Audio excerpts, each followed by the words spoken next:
آج نصف صدی کے بعد ایک بار پھر امریکہ اور روس کے درمیان ایٹمی جنگ کے خطرات منڈلا رہے ہیں۔ جو بائیڈن کے اقتدار سے قبل ہی نیو یارک اور ماسکو میں کشیدگی عروج پر پہنچ چکی ہے۔ آج سے نصف صدی قبل کیوبا اور آج 62 برس بعد یوکرین کے ساتھ جنگ نے دنیا کو ایک نئی ایٹمی جنگ کے دہانے پر پہنچا دیا۔ 1000 سے زیادہ دن ہو چکے ہیں کہ یہ جنگ تھمنے کا نام نہیں لے رہی اور اس وقت یہ جنگ ایک ایٹمی جنگ کی جانب تیزی سے بڑھ رہی ہے۔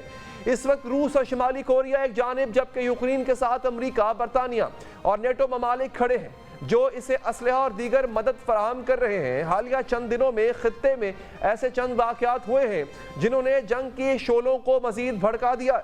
اس وقت یہ خطرہ سر اٹھا رہا ہے کہ جوہری طاقت کے حامل ممالک سے کوئی بھی ملک کبھی بھی جوہری بٹن دبا کر دنیا میں تباہی کا آغاز کر سکتا ہے۔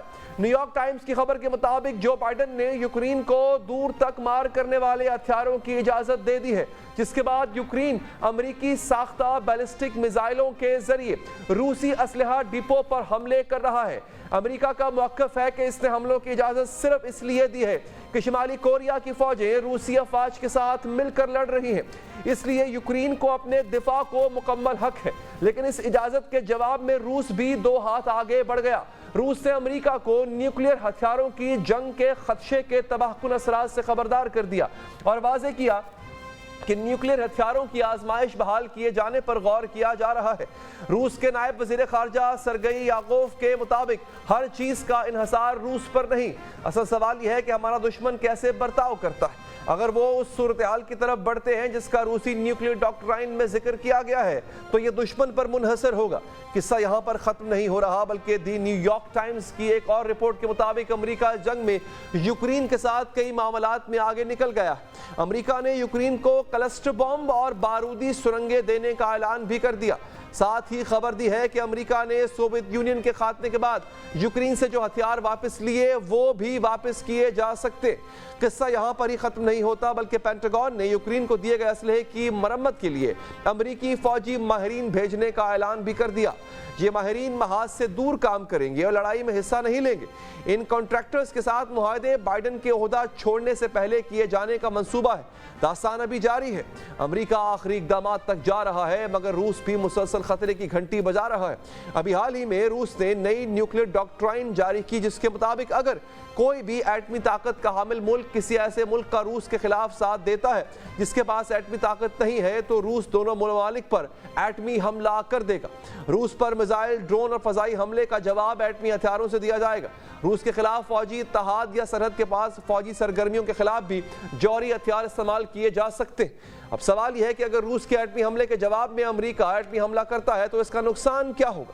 روسی حملے کے جواب میں کیا صرف روس پر ہی حملہ ہوگا؟ کیا روسی حملوں کے جواب میں امریکہ روس، چین اور شمالی کوریا پر حملہ کر سکتا ہے؟ 3 ممالک پر حملے کے نقصانات کیا ہوں گے؟ امریکی جریدے نیوز ویک نے ایٹمی ٹیکنالوجی کے مورخ اور پروفیسر ایلیکس ویلسٹن کے بنائے گئے نقشوں کے مدد سے روس، چین اور شمالی کوریا کے دارالحکومت میں ایٹمی حملوں کے ممکنہ نقصانات کا جائزہ لیا۔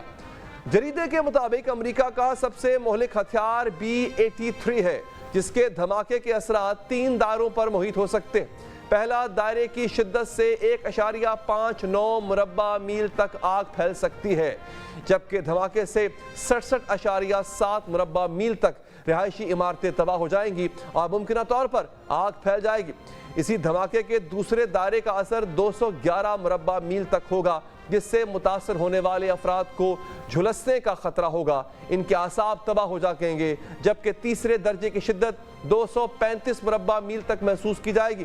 اس علاقے میں گھروں کے شیشے ٹوٹ سکتے ہیں اور لوگ معمولی زخمی ہو سکتے ہیں۔ نیوز ویک نے تینوں شہروں کی آبادی اور رقبے کا جائزہ لیتے ہوئے بتایا کہ شمالی کوریا کے دارالحکومت پیانگ یانگ پر ممکنہ ایٹمی حملے سے 13,27,820 افراد ہلاک جبکہ 11,05,660 زخمی ہو سکتے ہیں۔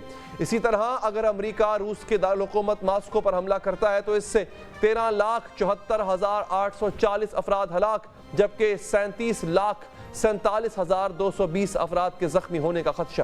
نیوز ویک کے جائزے کے مطابق چین کے دارالحکومت پر امریکی ایٹمی حملے سے 15,48,000 460 افراد ہلاک ہوں گے، جبکہ حملے سے 33,32,190 افراد کے زخمی ہونے کا خدشہ۔ دنیا اس وقت پھر ایک ایٹمی جنگ کے دہانے پر کھڑی ہے۔ سوال یہ ہے ناظرین کہ اس جنگ کو روکنے کے لیے کون آگے بڑھے گا؟ سوال تو یہ بھی ہے کہ کیا امریکہ 3 بڑے ممالک پر حملے کا متحمل ہو سکتا ہے؟ بہرحال حالات جو بھی ہوں، جنگیں کسی بھی معاملے کا حل نہیں ہوا کرتی ہیں ناظرین، لیکن جنگ چھڑ چکی ہے اور ایک نیا محاذ کھل چکا ہے، وہ ہے شام میں بھی جنگ جاری ہے۔ اس پر بات کریں گے وقفے کے بعد۔